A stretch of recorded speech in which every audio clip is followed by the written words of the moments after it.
Thank you, Phil. Thank you, everyone. Good morning. Before I start, I want to ask something of all of you, and that's to keep two words in mind through the rest of my talk. One is copyright, the other is consumption. Whether you use AI or not, whatever you think of it, the truth is that there are problems with a lot of these tools and the models that underpin them. They're trained on data they have no right to be trained on. That's my data, your data, and data that should be protected by copyright, but too often hasn't been or isn't. We've also got consumption, energy and water consumption problems with a lot of these tools or the data centers that they use. Recent information actually suggests that in terms of pure energy, the consumption may not be as high as was first thought, but it still does consume a lot of electricity. Moreover, it consumes an awful lot of water, and quite often these data centers are built in areas where water is scarce to begin with. Now, as individuals, increasingly, we don't have much ability to change these things. Generative AI in general, is in pretty much everything we use day to day. It's in our applications, it's in our search engines, in our browsers, and it's really hard to turn it off or extricate yourself. So I think what we do need to do and keep doing as loudly as we can is insisting that our governments and our regulators hold big tech companies to account and make them behave more responsibly. And on that note, let's talk about why I think there is no spoon.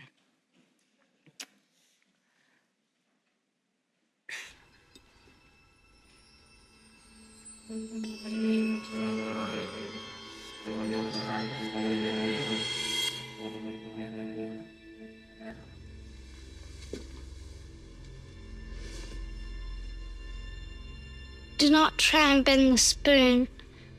That's impossible.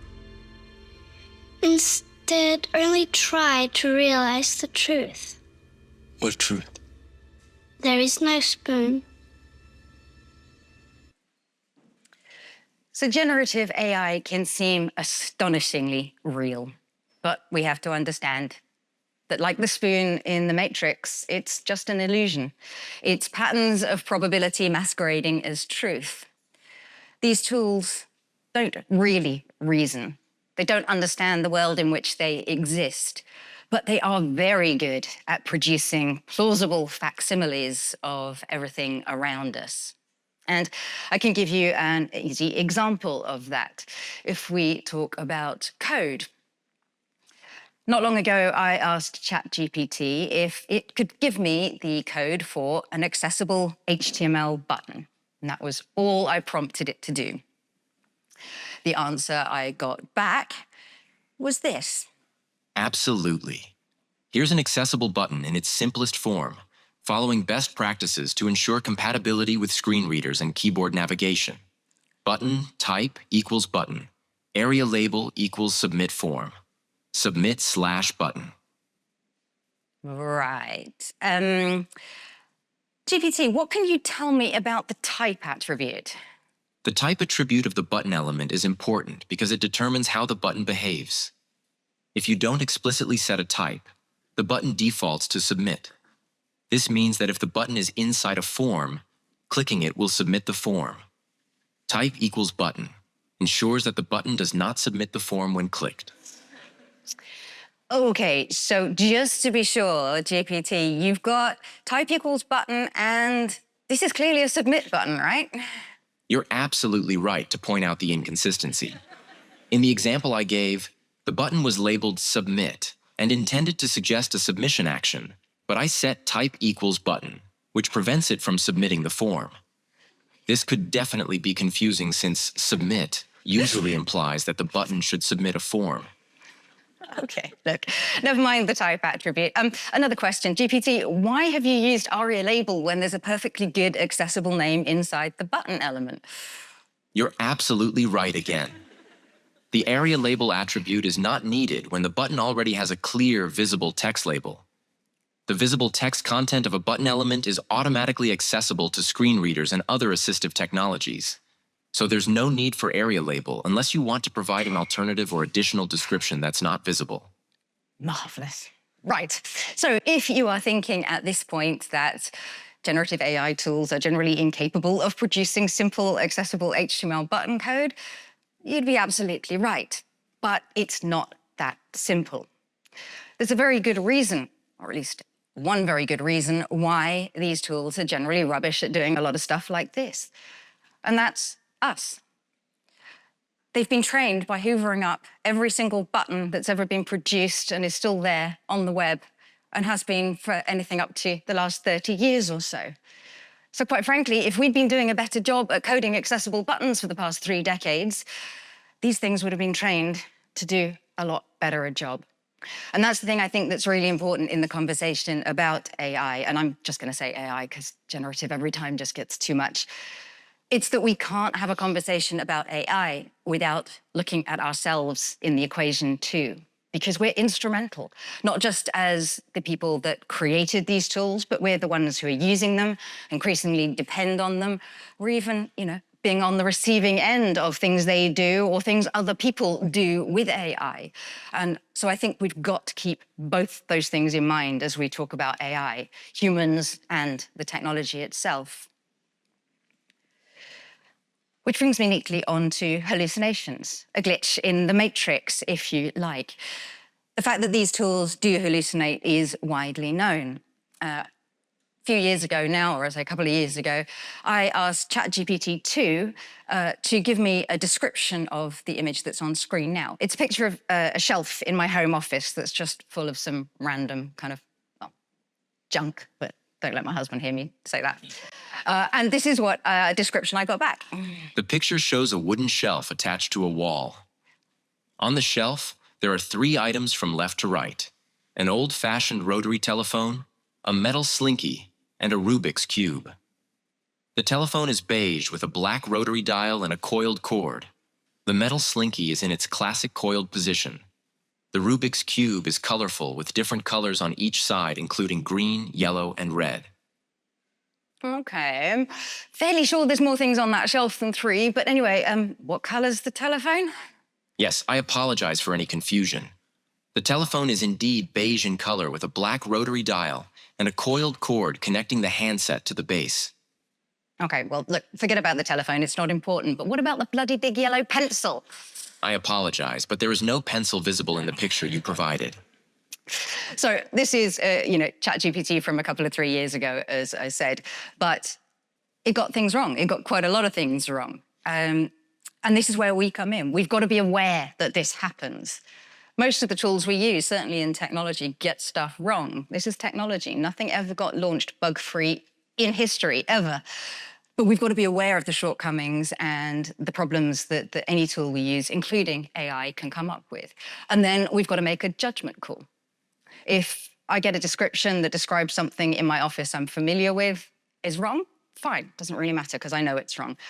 If it's something unimportant, maybe, I'm looking at a menu or something like that, I'll make a judgment call. This is not a life-threatening decision. If something isn't quite right about the description, yeah, I'm probably okay with that. Am I going to trust it to guide me across the road when there might be traffic? Hell no. But again, we've got to play our role in this. If we're going to use these tools, and it certainly seems that we are, we have to know what we're up against, if you like. Image generation is another interesting area where hallucination comes in. And this is a good example, actually, of where not knowing what you're up against really becomes quite evident. I asked ChatGPT recently to give me an image of a blind person.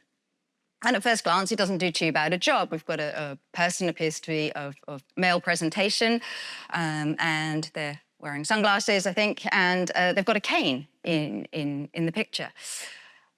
How many people here are thinking that's not bad, could be better, but it's not bad? You have to speak to me because I can't see your hands. Yeah, okay. What colour's the cane? Red and white. Okay. Anybody know what a red and white cane signifies? So most blind people, conventionally anyway, use white canes. Actually, that's no longer the case. And if you see me wandering around later, you'll probably notice I've got a black one because I'm awkward like that. But actually, no, a lot of blind people actually now choose colours that they prefer or like. Red and white is different, though. Someone carrying a red and white cane is actually deaf and blind. Now, as a blind person, if I'm trundling along the road and I'm sweeping my cane in front of me, that's a pretty good visual cue in its own right that I'm using the cane to guide and make sure I don't hit obstacles. That doesn't really work with the deaf part of someone who's deaf-blind. There is no visibly obvious indication that someone is deaf as well as blind. And so the colours become incredibly important. So in the context of this image, we said, give me a picture of a blind person. We actually got a picture of a deaf-blind person, which is not at all the same thing. A subtle difference, but it's kind of really important to the people in question being represented. So again, if you're putting important decisions or you're using what's generated for important reasons, verify, always verify, double check that what you've got is actually correct, accurate, and usable. I want to come on then to remediation, the architect in the matrix, if you like. This is one of the darker areas of AI, and I need to touch on it because it's important. There are people, or more to the point, companies out there that are using AI to manipulate other human beings, quite intentionally. And some of the worst offenders, in my view at least, are companies that call themselves AI remediation companies. You might have come across these before. They're sometimes called overlays, though the companies in questions prefer not that term. I don't really understand why. But they're third-party JavaScript. And what they do is they try to overlay a degree of accessibility onto your website that wasn't there at the time the website was designed and built. A quick fix for accessibility, if you like, which is an amazingly compelling thing. Imagine if we didn't have to get all the auditing and the user testing and all the rest of it done. We could just pay a few dollars, plug in a third-party JavaScript, and bingo, accessibility. Wouldn't it be lovely? And it genuinely would. But the problem is these promises that they make are just not worth the paper they're written on. They will promise you that they will protect you from lawsuits if you exist in a country that has legal requirements for accessibility. They don't. They will promise you instant and ready-made conformance with the Web Content Accessibility Guidelines. They can't do that either. And this is causing a lot of problems. Because people are buying into these AI-driven tools in good faith. They think they're doing the right thing because the marketing is very, very compelling. But the truth is, they really can't fix things. I'll give you one good example that really makes it clear why these tools can't fix everything for WCAG. One of the common errors we see on web pages, going back to our button example earlier, or at least after a fashion, is a span that's been given styling to look like a button or maybe a link, and it's been given JavaScript that means it works with the mouse, but it doesn't work with a keyboard. You can't tab onto it, you can't focus on it, you can't interact with it in any way, shape, or form. If the JavaScript event handlers have been applied through an external script, this third-party JavaScript belonging to the overlay tools has no way to get at that information. Browsers very, very sensibly protect from third-party JavaScripts getting their hooks into things like that. It's good security, it's good sandboxing. But what it means is that these tools have got no way on earth of figuring out that that span is actually intended to be an interactive button in order to give it the keyboard functionality that wasn't there to begin with. And that's just one example of where these tools can't do what they faithfully promise that they can. The other problem we've got with them is that they are third-party scripts and they know quite a bit of information about you.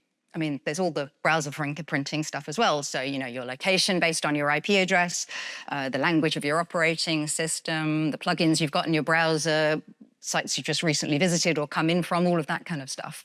But of course, these tools or these overlays also know that a person has a disability because they've chosen to use the settings because, you know, say they're a screen reader like me, a screen reader user like me. Now, you might not think that that's too much, you know, too much of a problem. There's got to be millions of people out there, right, who've got the same kind of browser fingerprint as you or I. Turns out not. The Electronic Freedom Foundation, about 3 or 4 years ago, estimated that a browser fingerprint is only unique to about 1 in every 288,000 people. So if one of these tools recognizes from my IP address that I live in Bristol, that means there is 0.6 of another person somewhere in this city that has the same browser fingerprint as me. How many people of that 0.6 of a person do you think are also using a screen reader? And suddenly, you put all that information together, and statistically speaking, if someone is using a screen reader, they're blind or partially sighted. These third-party overlay tools know an awful lot about me that I'd really, quite frankly, rather they didn't. And that's a concern, especially if that data is being harvested without consent, of course.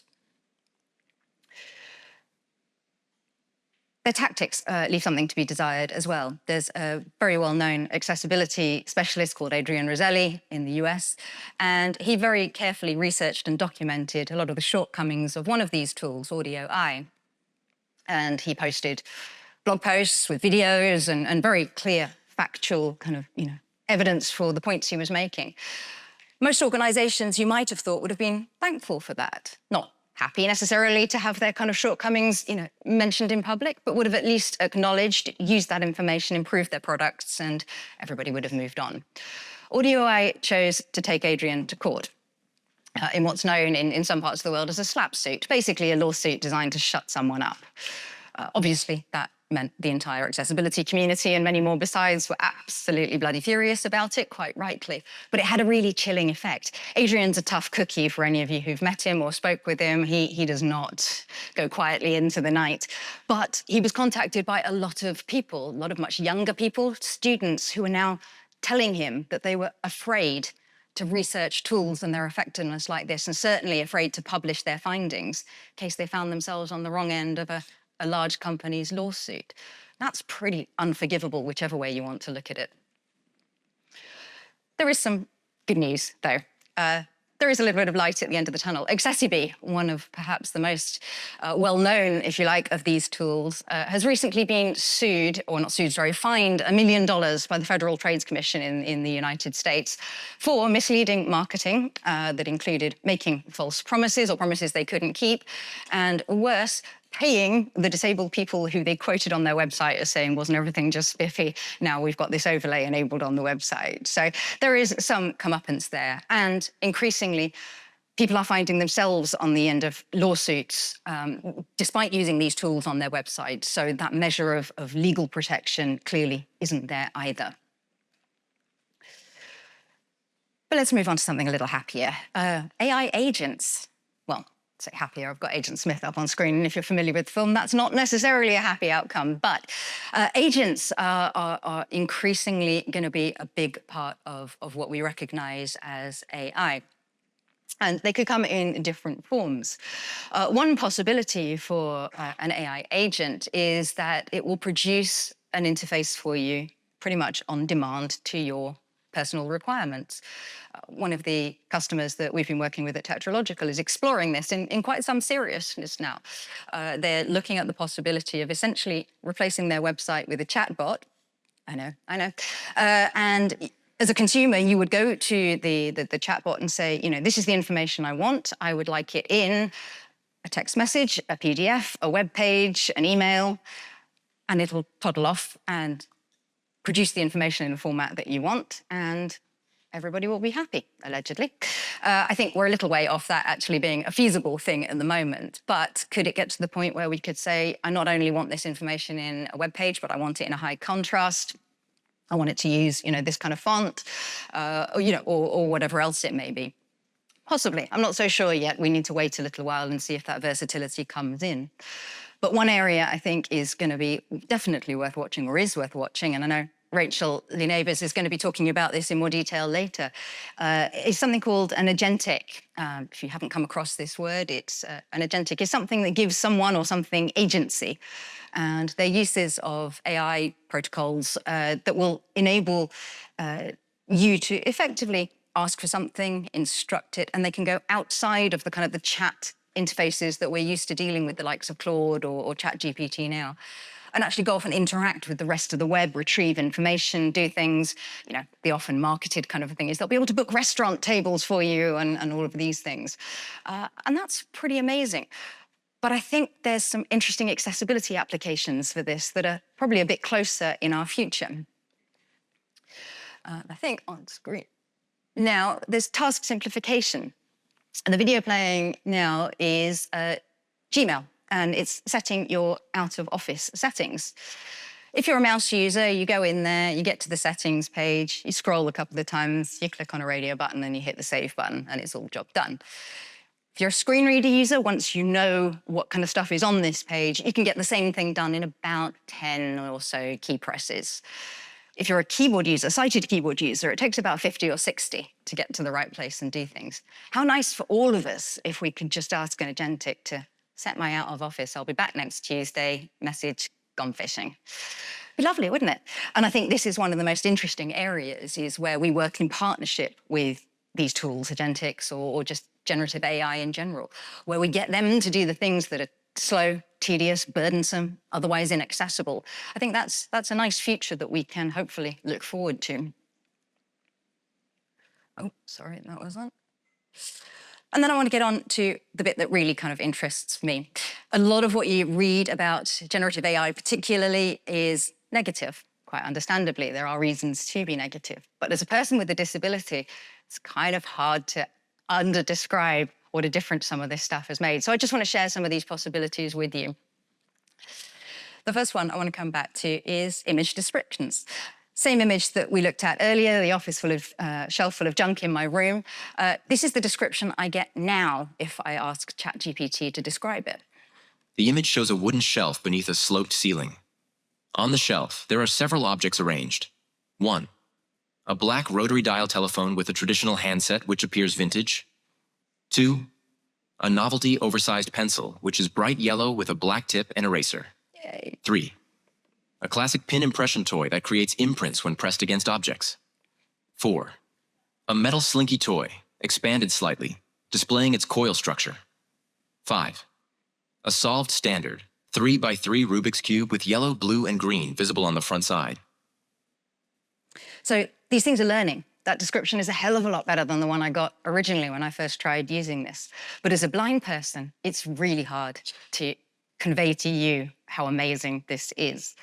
I know of other blind people who are going back through decades of family photo albums, because although they'd got an awareness of what was in a photo, it was, the family at Christmas or something like that. Now they can go back and they can find out, Dad was wearing a pink jumper and Auntie Jean had a silly hat on, and all this detail that for the most part has generally kind of just gone by for most of us completely unnoticed. I was shopping for some clothes online a couple of days ago, and although the website had graphics of the thing I was looking at, a pair of jeans, that briefly described what the shot was, it wasn't enough information to make a purchase based on. Roll out some ChatGPT, some Claude, and suddenly, not only can I get a good description or a detailed description of the image, I can talk to it. I can ask for more information that's relevant to me.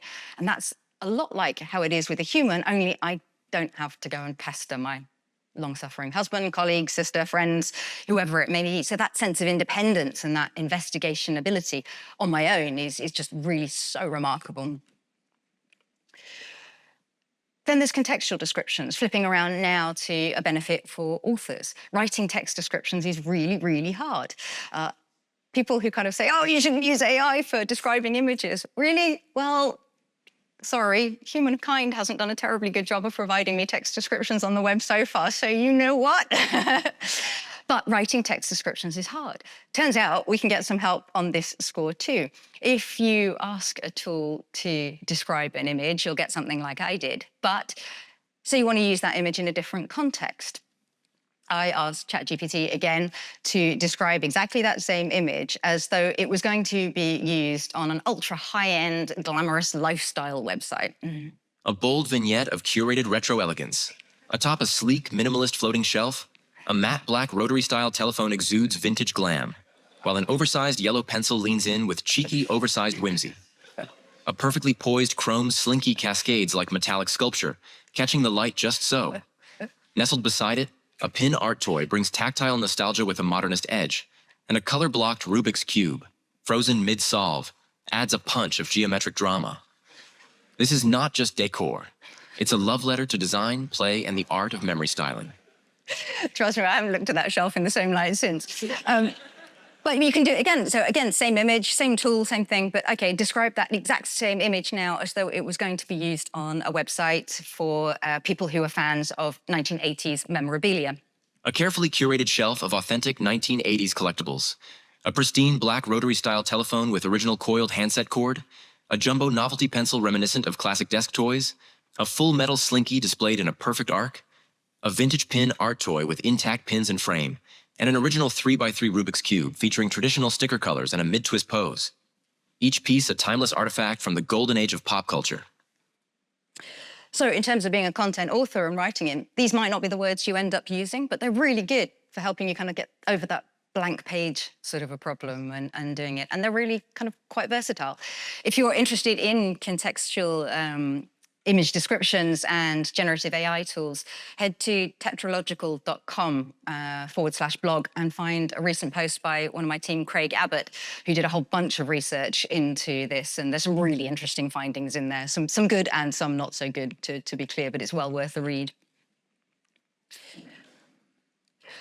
Explorable descriptions, this is pretty new. I've got an app on my phone, it's existed for quite a while, and it will do something similar to the image descriptions, but they've recently introduced a beta feature that will now let me move my finger around the screen and not just get a description of the image as a whole, but get some very, very rudimentary descriptions of what's in the image as well.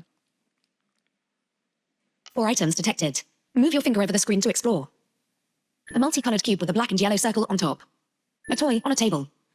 A black and yellow telephone on a wooden shelf. A toy on a table. Okay, so the descriptions are, yeah, pretty ghastly, but the idea that now I could really just, swipe around within a picture and understand more detail about the individual objects in it, again, this is sci-fi to me. It really is. And imagine if we could get to a point where you could get even further into that. So we swipe to an object, we get a high-level description of it, but what then if we could interrogate it and say, actually, I need more information about that thing, tell me more about it. The level of detail, again, that I suddenly will have access to, could have access to, has just grown exponentially, which is such an amazing possibility. Real-time descriptions, because this is all very well taking an image and then having it described to you, but that's a bit of a cumbersome kind of a way. I'm a bit of a Star Trek fan, and I kind of want the whole Geordie LaForge thing. I want some glass arrangements that'll just let me see again effectively in real time. And we're getting closer to it. The current version of iOS introduced real-time description. So I can now move my phone camera around and it will tell me what it's looking at in real time as I move around. A toy car on a wooden surface. A star-shaped ornament on a wooden surface. A glass bottle on a wooden surface in front of a white wall. A globe on an orange surface in front of a white wall. Yes, again, it's basic, and yes, again, I have an awful lot of junk in my possession, but this is an amazing kind of a thing, again, because if we look a bit further into the future, we're not actually too far away from that being a kind of a thing that, I could use while I'm walking around and real-time, day-to-day exploration, investigation, wherever I happen to be, whatever I happen to be doing. And that brings us on to wearables, because it's all very well wandering around with your phone out in front of you, but it's really not a good idea. Those of us who live in cities especially will know of the kind of the rise, here in the UK at least, of theft of phones from people being drive-by and having them nicked out of their hands. There's also just a complicating factor as a blind person. I travel a lot, for example. So, one area where having real-time description would be useful is in an airport, except I've got a suitcase in one hand, I've got a cane in the other hand, I've got a bag over my shoulder. Where the hell am I going to put my phone? So wearable is incredibly interesting. I've actually got a pair of the Meta Ray-Ban glasses that you can see on screen. I'm not happy with this because I'm not a fan of Meta, but the fact that I can wear a pair of glasses and I can just get them, to take a picture and tell me what I'm looking at, but this isn't available in the UK yet, but it is in the US. Real-time description is being trialed in the US with these glasses. And again, just how nice to be able to just walk down the road and to flip that on and just get a sense of what I'm mooching past of a morning or something like that. Or imagine if you had, friends or family or kids who you want to go watch play football. You could have it just describe the match in real time. How bad would that be? It'll kill the battery, don't get me wrong, but oh my goodness me, this is just, such amazing possibilities. Video descriptions, this is another thing. This comes back to the partnership that we can have with these tools to produce good things. The video clip I played you at the beginning was not particularly accessible to me. There was stuff happening visually that I wasn't aware of.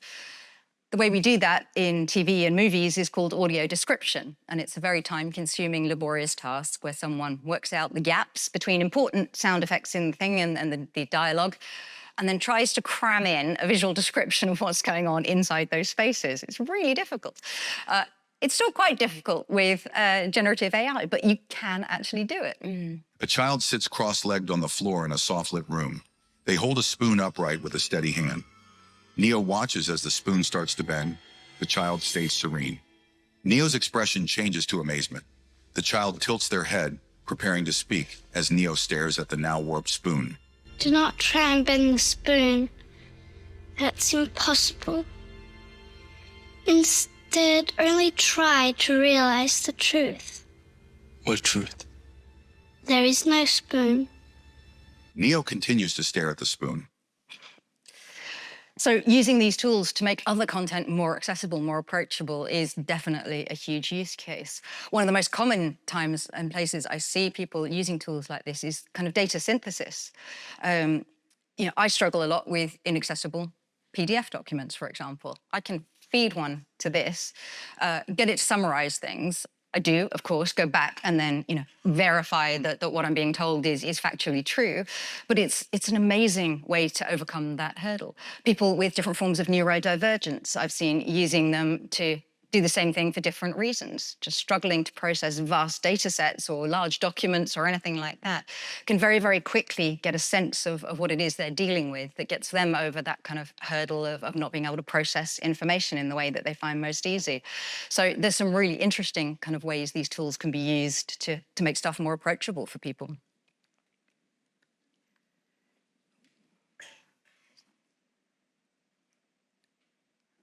Somebody tell me what's on screen, because my screen reader stopped. Thank you. Sorry, I'm going to go back a screen then. Typical. Some bloody technology works, doesn't it? Has that gone back a screen? Lovely. So I think, we do have a choice, much as I felt at the beginning we probably didn't. But I think the choice we've got is not whether to use AI or not, I'm afraid. That choice is out of our hands at this point to a large extent. But it's how we use these tools and how we interact with them. And I think that's the bit we need to think about. People say that, AI is just this huge hype cycle. Yeah, absolutely is. Last time I remember a hype cycle that seemed to be on this kind of proportion was the web itself. And despite the dot-com bubble coming fast and rapidly unstuck, just about the turn of the century, 25 years later, it is still very much thriving and out there in full existence. I don't know that AI, in the way we have it today, will quite be the same, but I think it's pervasive enough now, it's so widespread now, and it's so widely available now that it's pretty much here to stay in one fashion or another. So I think we do need to understand the role we play in its creation, its use, the way it's used, perhaps even weaponized, and we need to stop and think. And whatever we do, whenever we use it, whyever we use it, we've got to make sure that we're doing it safely and wisely. Try going back that one there. Thank you.